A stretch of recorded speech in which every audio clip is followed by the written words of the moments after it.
Fala, meu amigo, seja bem-vindo a mais um vídeo. Aqui quem fala é João Brasil e vamos trazer mais uma reflexão de Chesterton do livro O Homem Eterno. Vamos lá, galera.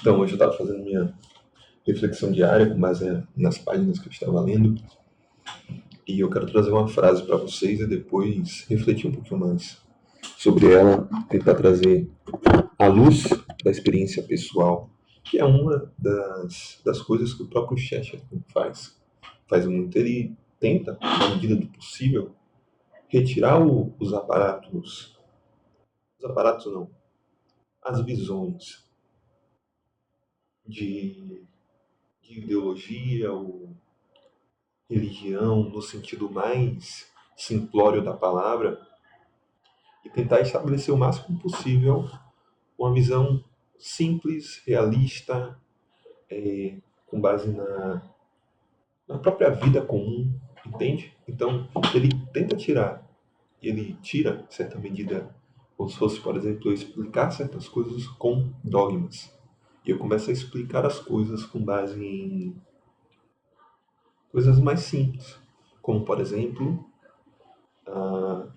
histórias que os nossos avós nos contavam, ou por meio da observação e por meio da observação da natureza e do homem e as diferenças entre elas duas, olhando como se fosse uma criança, olhando como se fosse a primeira vez daquilo, né? Então, tentando se afastar o máximo possível, ou então olhando como se fosse um estrangeiro em uma coisa completamente nova de outro planeta. E isso linka perfeitamente com essa parte final que eu estou do capítulo 1, que é depois dele explicar por vários motivos, né, essa grande conclusão de que o homem é um animal estranho e quase que no sentido de tão estranho como se não fosse deste planeta. E aí algumas particularidades humanas, né, do homem, como por exemplo o próprio desenvolvimento do pensamento, o impulso artístico, a questão da consciência, ele vai começar, já está querendo começar a trazer para a explicação disso tudo como a religião, como a explicação disso tudo, porque a simples questão evolutiva não basta, porque inclusive em algumas das frases anteriores de Chesterton ele fala que o homem não é simplesmente uma evolução, mas sim uma revolução. E aí quando comparado com os outros animais, o homem, trazendo o link com aquela questão anterior de ele parecer tão estranho, estranho ao ponto de parecer de outro planeta, é que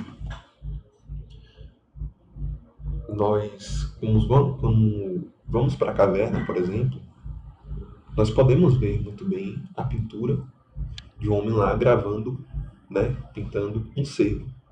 Mas, mesmo que a gente quisesse, e que isso demorasse o tempo que fosse, então nesse parágrafo, nessa ideia de demorar o tempo que for, já retiramos a questão evolucionista de que é tudo só um processo gradativo, é tudo só uma questão de tempo, é porque as coisas são lentas para, em algum futuro, os próprios animais se equipararem.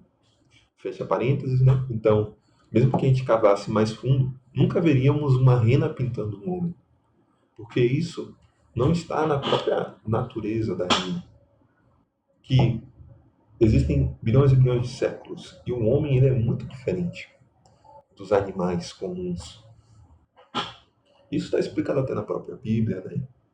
A questão da autoridade do homem sobre os animais para ele vai poder caçar, vai poder usufruir tanto das plantas, das coisas, enfim. Então,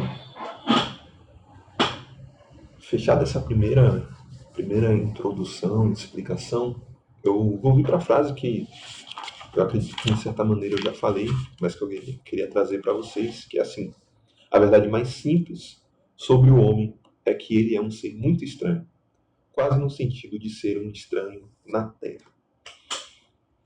Exatamente como eu falei anteriormente. Tá? Exatamente como eu falei anteriormente. Tem uma parte muito boa que Chesterton ele faz algumas comparações, né, dos homens e dos animais, no sentido de que o que os animais fazem normalmente e se o homem fosse um animal, o que ele faria nesse sentido, né? Então, ele cita o exemplo do pássaro, mas eu queria até talvez melhorar um pouquinho mais e colocar um pássaro específico para tornar mais simples, né? O João de Barro. Então, imaginando, imaginando que fosse o João de Barro, né? Deixa eu achar aqui onde é que está essa passagem. Aqui, essa parte é muito boa. A questão não é o gado encontrar o próprio pasto, mas construir os próprios galpões. Não é uma andorinha fazendo verão, mas construindo uma casa de verão. Pois o próprio fato de os pássaros construírem ninhos é uma dessas semelhanças que marcam mais ainda a diferença. E essa parte é incrível. O fato de o pássaro voar para longe para construir um ninho e não poder ir mais longe do que isso, mostra que ele não tem uma mente parecida com a do homem. É pior do que não construir nada. Então, antes ele não construísse absolutamente nada, né, do que ele tentasse, de certa maneira, equiparar ao homem, só que o homem é muito superior nessa construção. Se não construísse absolutamente nada, né, aí abriria a margem, ele poderia ser um filósofo da escola quietista ou um budista, indiferente a tudo, exceto a mente interior. Mas quando ele constrói o que se propõe e fica feliz, cantando alto com satisfação, sabemos que há realmente um véu invisível, como um painel de vidro entre ele e nós, como, como a janela na qual um pássaro bate em vão. Aí trazemos de novo da escrita, né, de Chesterton, a ironia ali e tal, no final. Mas não era nem essa exatamente a parte, mas isso já diz muito, é uma das partes minhas preferidas nessa página 42 aqui. Mas, com minhas próprias palavras, se fosse na questão do João de Barro, então, o João de Barro ele constrói uma casa, né? Beleza. Mas ele não está preocupado com. A gente nunca vai ver um pássaro construindo uma casa preocupado com a arquitetura dela, buscando folhas que sejam do tipo gótico, que façam uma combinação ali, ou então para ele pode pegar certos tipos de galho, certos tipos de galho que tem um formato específico para ele fazer uma inspiração, uma alusão a algum período anterior da época dele. Nunca veremos um João de Barro construindo estátuas de outros João de Barro que foram filósofos, presidentes, para botar na frente de sua casa. Essa seria a, fundament, o, funda, a fundamental diferença entre eles e nós. E aí podem vir muitos naturalistas, evidentemente, e não naturalistas iguais aos homens das cavernas, que de fato admiravam os animais, que de certa maneira poderiam até sentir um certo júbilo, uma certa satisfação interior em pintá-los, em olhar e observar e se sentir bem com eles. Mas sim um que inverte, um naturalista que inverte a posição das coisas e que vai querer botar os animais acima dos homens. E essa, segundo alguns autores e algumas fontes que eu estou consumindo, é uma das principais dificuldades do nosso século, da vida atual que nós vivemos, que é não ter o senso, talvez, correto de hierarquia das coisas e querer, justamente, essa é uma das características modernas, igualitar tudo, dizer que todos nós somos iguais. É evidentemente que não somos iguais. Primeiro que cada pessoa tem sua diferença, então isso já é uma coisa óbvia, que as pessoas não são iguais. Elas são, fazem parte da mesma família na questão de ser humanos, né? Seres humanos, e tem seu valor ali. O valor humano de ser a imagem e semelhança de Deus, por isso todas as pessoas também têm seu valor. Mas cada pessoa é, evidentemente, única. E, além do fato de ter sua própria característica, então isso já é um primeiro passo. Segundo, é que as pessoas estão em níveis diferentes. E não há mal nenhum nisso entre existir pessoas que estão em um nível superior e outras que são em um nível um pouco inferior. E isso não é margem para isso não é margem para ditadura, para coisa assim, tipo, Eu não vou falar aqui, senão provavelmente vai derrubar mais o bigodudo. Então vocês entendem, né? Não, no quesito de eles se acharem superiores, mas que existem essas diferenças e há pessoas superiores a outras em grau, em hierarquia, como sempre foi, sempre será. Há pessoas que vão estar talvez em um nível de comandar e outras em um nível de obedecer. Então, e há pessoas, talvez nem seja esse o ponto principal, mas sim que há pessoas mais importantes que outras. E que essa é uma das principais coisas, há pessoas que são superiores que outras. E essa é uma das mais importantes que outras, melhor dizendo. Isso é uma das principais coisas que acaba com essa ideia de que todas as pessoas são iguais. Porque, primeiro, que não seremos justos, imaginando que uma pessoa tem mais mérito e ela deve receber o mesmo. Ela deve receber de acordo com o seu mérito. Segundo, que isso, novamente, eu gosto de frisar isso bem. Isso não é um argumento para que as pessoas gostam de fazer uma grande separação, né? Eu estou afirmando uma coisa aqui e aí levar para outra coisa. Isso não é argumento para que uma pessoa que esteja em uma posição superior distrate a outra, não. Isso não tem absolutamente nada a ver. Distratar, tratar mal, achar que não é humano, senão a gente já vai cair no erro primeiro que eu falei sobre a questão da valorização humana própria pelo seu próprio valor.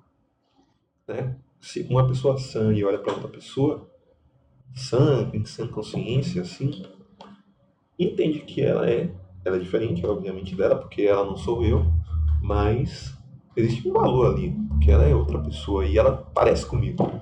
E eis aí um paradoxo belíssimo, porque ela não sou eu, mas parece comigo, né? Parece eu. Enfim, acredito que finalizando isso, eu vou dar só mais um exemplo sobre superioridade e importância, de como isso é tão real, que eu já vi outras pessoas citando, e eu acho que faz sentido, que é, por exemplo, os santos. Eles estão em uma posição superior. Foram pessoas mais elevadas que doaram mais, conseguiram ter uma conexão maior com Deus, que provavelmente fizeram muito mais do que eu e você, talvez, né, que esteja assistindo, as pessoas comuns. Né, doaram sua vida, foram mártires ou fizeram grandes empreendimentos de caridade, ajudaram pessoas. Então, cada pessoa vai ter um certo nível de importância aí. É muito importante para o mundo entender que essas diferenças existem, igual as diferenças que existem entre nós e os animais. Os animais não são superiores que nós. E aí muitas vezes eu vejo pessoas, né, eu não sei nem se eu deveria falar sobre isso, mas que talvez nem coloquem, mas por causa de certos tipos de ideologia, acabam esquecendo que o homem é mais importante do que o animal. E aí coloca um grande sentimentalismo, um grande peso sobre os animais ao invés dos homens. Ao invés dos problemas humanos, ao invés do problema da alma, tipo, de salvar as almas. Não. Às vezes está muito mais preocupada com algum tipo de animal que, evidentemente, é uma atitude valorosa, mas talvez não fosse o que da questão. Esquecer das pessoas e focar somente nos animais. Mas eu entendo essas outras pessoas também, certo? Mas eu acho que deveria haver um certo equilíbrio e esse senso de hierarquia entre o que tem maior valor e o que tem menor valor. Porque, senão, primeiro que não seríamos racionais no sentido de que escolher com uma razão, né? Ser prudente, de sacrificar um maior bem por um menor bem. Sacrificar ou deixar de lado, né, a vida humana para dar valor para uma coisa que não tem tanto valor quanto a vida humana, que é, sei lá, vida das borboletas do Afeganistão. É mais ou menos nesse sentido que eu estou refletindo aqui, né? E seria isso. Já passou um pouquinho do horário. Tamo junto.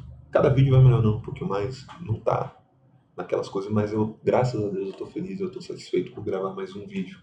Tamo junto e é nóis.